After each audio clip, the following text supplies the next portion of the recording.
என்னங்க நான் இன்னைக்கு என்ன செய்ய போறேன்னா பிரியாணி மசாலா எப்படி அரைக்கிறதுங்கறத பத்தி இந்த வீடியோல சொல்லி இருக்கிறாங்க. பிரியாணி அப்படின்னாலே நம்ம பாய் விட்டு பிரியாணி கவனம் தான் வருங்க எல்லாத்துக்குமே.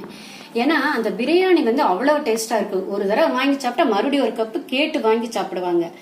அவ்வளவு டேஸ்டா அவ்வளவு மனமா இருக்கு. அதுக்கு காரணம் என்னன்னா அவங்க அந்த பிரியாணிக்கு போடக்கூடிய மசாலாவை அவங்களே தயாரிச்சுக்கிறாங்க. அந்த மசாலாவை நான் எப்படி செய்யறதுங்கிறத இந்த வீடியோல உங்களுக்கு காமிக்கிறேங்க. இந்த பிரியாணி மசாலாவுக்கு தேவையான பொருட்கள் 3 பொருளுங்க. பட்டை, கிராம்பு, ஏலக்காய். இந்த 3 பொருள் எப்படி வாங்கணும் அப்படின்னாங்க, பட்டை பாருங்க இந்த மாதிரி லைட் ஆரஞ்சு கலர் நிறமா இருக்கு. கொஞ்சம் கிள்ளி வாயில போட்டீங்கன்னா இனிப்பா இருக்கு, அது நல்ல பட்டைங்க. அதே மாதிரி கிராம்பும் அப்படித்தான், பிஞ்சு கிராம்பெல்லாம் வாங்காதீங்க. முதல் தரமான பட்டை, முதல் தரமான கிராம்பு வாங்குங்க. ஏலக்காய் அப்படிதான் பிஞ்சு காயா வாங்காதீங்க. இந்த மாதிரி நல்லா பெருசா இருக்கிற ஏலக்காய் வாங்கிக்கோங்க. அளவுகள் சொல்றேன் பாருங்க. 100 கிராம் பட்டை எடுத்தீங்க அப்படின்னா 50 கிராம் கிராம்பு எடுத்துக்கோங்க, 40 கிராம் ஏலக்காய் எடுத்துக்கோங்க. இந்த 3 பொருளுமே நல்ல வெயில்ல ஒரு நாள் காயிட்டுங்க.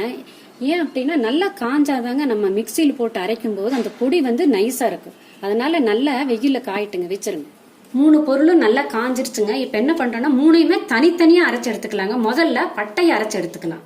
பெருசா இருக்கிறதெல்லாம் உடைச்சு போட்டுருங்க, அப்ப சீக்கிரமா அரைபடும். பட்டை நைஸா அரைச்சு எடுத்தாச்சுங்க. இந்த மாதிரி நைஸா அரைச்சுக்கணும். அடுத்தது கிராம்பு அரைச்சுக்கலாம். கிராம்பு நைஸா அரைச்சு எடுத்தாச்சுங்க. அடுத்தது ஏலக்காய் அரைச்சுக்கலாம். ஏலக்காய் அரைச்சாச்சுங்க.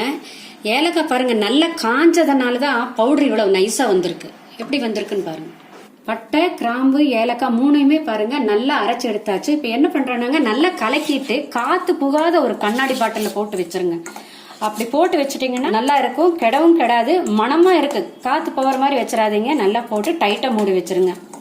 இவ்வளவுதாங்க பிரியாணி மசாலா. 1 கிலோ மட்டன் எடுத்து பிரியாணி பண்றீங்கன்னு அளவுகள் பாருங்க. 2 டேபிள் ஸ்பூன் போடணும். 1 கிலோ சிக்கன் எடுத்து பிரியாணி பண்றீங்க அப்படின்னா 1.5 டேபிள் ஸ்பூன் போட்டா போதுங்க. அதே மாதிரி மஷ்ரூம் பிரியாணிக்கு அப்படித்தாங்க 1.5 டேபிள் ஸ்பூன் போடணும். வெஜிடபிளுக்கும் தக்காளி பிரியாணிக்கு 1 ஸ்பூன் போடணுங்க.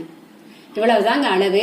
இந்த பவுடரை நல்லா கண்ணாடி பாட்டில் போட்டு வச்சுக்கோங்க. இந்த பவுடர் தீந்த பிறகு, அதாவது இந்த மசாலா பொடி தீந்த பிறகு இதே அளவுல 2 மந்த்துக்கு ஒருக்காவா இல்ல 3 மந்த்துக்கு ஒருக்காவா அரைச்சு எடுத்து வச்சுக்கோங்க.